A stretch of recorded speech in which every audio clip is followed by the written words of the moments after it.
تقليل الاغتراب. السلام عليكم ورحمة الله وبركاته حبايبي، رب تكونوا بخير. يعني في البداية نبدأ كلامنا بالصلاة على النبي، اللهم صل على سيدنا محمد. يعني خلاص وصلنا لمرحلة كتابة الرغبات وتقليل الاغتراب. يعني فيديو تقليل الاغتراب مهم، يعني لازم تبقى عارف المعلومات ديت وانت بتسجل رغباتك، وكمان وانت يعني ان شاء الله لو انت حبيت تستخدم تقليل الاغتراب. اول حاجة يا جماعة، يعني تقليل الاغتراب بيبدأ بأمر الله، بيبدأ بعد تنسيق المرحلة التانية، وبيكون يعني بيشمل المرحلتين، اللي هم طلاب المرحلة الأولى في التنسيق والمرحلة التانية. تقليل الاغتراب بتاع المرحلتين بيكون بعد نتيجة تنسيق المرحلة التانية. دي كده أول معلومة لازم تبقى عارفها، يعني لو أنت مرحلة أولى هتنتظر بعد تنسيق المرحلة التانية بيبدأ يفتح تقليل الاغتراب. تقليل الاغتراب يا جماعة إيه؟ حاجة من اتنين: حاجة اسمها تقليل اغتراب مناظر، وحاجة اسمها تقليل اغتراب غير مناظر. هبدأ أول حاجة بتقليل الاغتراب المناظر. كلمة مناظر يعني نفس الكلية بتاعتك، يعني أنا مثلا جالي آداب أسيوط وانا من اسكندريه، فلما اجي احول اداب اسكندريه يبقى ده اسمه تقليل اغتراب مناظر. مناظر يعني نفس الكليه بتاعتي بس من محافظه بعيده لمحافظه قريبه. وخلي بالك لازما تقليل الاغتراب يكون لنطاقك الجغرافي الف. يعني مثلا انا مثلا جالي اداب اسيوط وانا عاوز ادخل وانا من اسكندريه، يعني نطاق الجغرافي اسكندريه. ما ينفعش اعمل مثلا تقليل الاغتراب لطنطا، اقول مثلا دي حاجه في يعني ايه اقرب من اسيوط. لا، تقليل الاغتراب لازم يكون لنطاقك الجغرافي الف. يبقى دي اول معلومه، لازم تقليل الاغتراب يكون لنطاقك الجغرافي الف فقط. ما فيش حاجه اسمها تقليل الاغتراب لمحافظه اقرب. دي كده اول معلومه. تاني حاجة، تقليل الاغتراب بيتقبل بنسبة 10% من القوة الاستيعابية لكل كلية. يعني مثلا لو الكلية بتاخد 1000 طالب، يبقى في منها 100 طالب بيبقوا تقليل اغتراب. طب ازاي بيتقبل؟ بيتقبل حسب العدد اللي هو مقدم. يعني مثلا كلية الآداب اسكندرية محتاجة 100 طالب في تقليل الاغتراب، ومتقدم لها مثلا 150 طالب، فاحنا بنرتبهم حسب المجموع بتاعهم. يعني هياخدوا اول 100 طالب، يعني اعلى 100 طالب في المجموع هم دول اللي هيتقبلوا في تقليل الاغتراب. يبقى تقليل الاغتراب بيتقبل بالمجموع، كل ما المجموع يبقى اعلى كل ما الفرصه بتاعتك تبقى اكبر. طب ازاي اعرف ان انا هتقبل في تقليل الاغتراب؟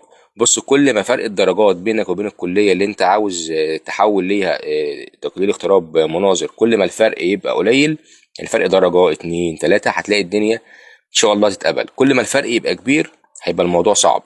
فلازم وانت بتكتب الكليه البعيده يبقى انت واخد قرار ان انا هدخل الكليه ديت في اي مهما كان. انا ده حلم حياتي ان انا ادخل طب اسنان، فانا هدخله ان شاء الله لو في اسوان انا ما عنديش مشكله. وبعد كده عندك فرصه ان انت تحول بعد النجاح في سنه اولى بامر الله تعالى.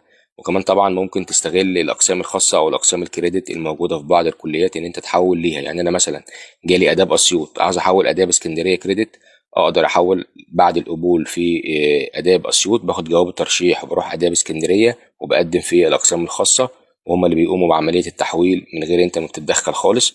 يبقى دي الفرصه برضو في ناس بتستخدمها، سواء انت حابب القسم الكريدت او ان انت عاوز تاثر على نفسك المسافه، بدل ما اقعد مثلا في اسيوط او هنا او هنا او هنا، ان انا ادخل القسم الكريدت في المحافظه بتاعتي. يبقى انا كده وفرت على نفسي المشوار والسفر والكلام ده كله. وبالنسبه للانتساب، يعني انا مثلا لو جالي اداب انتساب اسيوط وعايز احول اداب اسكندريه، طالما انا اصلا انتساب فانا بحول انتساب اسكندريه خلاص.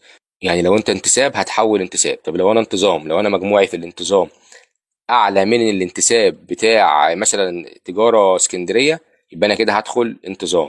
انما لو مجموعك اقل من الانتساب او يساوي مجموع الانتساب فانت هتدخل انتساب اسكندريه. وخلي بالك لو الكليه مش موجوده في نطاقك الجغرافي، زي مثلا كليات الألسن او كليات العلاج الطبيعي، دي مش موجوده في كل المحافظات. فانت لو جالك كليه بعيده مش هينفع ان انت تحول لكليه متوسطه في البعد طالما مش في نطاقك الجغرافي. يبقى التحويل لازم لنطاقك الجغرافي الف فقط. ما ينفعش اقول طب انا طنطا بيني مثلا وبين اسيوط اقرب، لا ما ينفعش. انت لازم يا اما التحويل لنطاقك الجغرافي الف يا اما مش بتحول. تاني حاجة، تقليل الاغتراب الغير مناظر. كلمة يا جماعة غير مناظر يعني كلية مختلفة عن الكلية اللي أنا دخلتها. يعني أنا مثلا جالي آداب وعاوز أحول تجارة، أو جالي مثلا حقوق وعاوز أحول آداب، وهكذا. ده اسمه تقليل اغتراب غير مناظر. غير مناظر يعني كلية مختلفة عن الكلية اللي أنا دخلتها. طب إيه شروطه؟ أول حاجة إنه لازم يكون لنطاقك الجغرافي ألف. يعني أنا مثلا جالي آداب اسكندرية وعاوز أحول حقوق طنطا، أنا مجموعة جايب حقوق طنطا، لا ما ينفعش. ليه؟ ان التحويل ده يا جماعه او تقليل الاغتراب الهدف منه ان هو يوديك نطاقك الجغرافي الف، مش الهدف منه ان انت تغير رغبتك، فاهمني؟ يبقى لازم عشان انا احول تقرير اغتراب غير مناظر او مناظر لازم يكون لنطاقي الجغرافي الف، يبقى لازم اروح كليه موجوده في النطاق الجغرافي الف. دي حاجه. تاني حاجه في الغير مناظر لازم تكون جايب درجه الكليه نفسها. يعني انا مثلا من اسكندريه وجالي اداب طنطا وعاوز احول تجاره، عشان احول تجاره لازم أنا احول تجاره اسكندريه او نطاق الجغرافي الف يعني. تمام. ولازم أنا اكون جايب الدرجه بتاعه الكليه نفسها. غير التكرير الاغتراب الغير مناظر بيبقى جايب الحد الادنى لاي للكليه في اي محافظه وبتقدر تحول منها.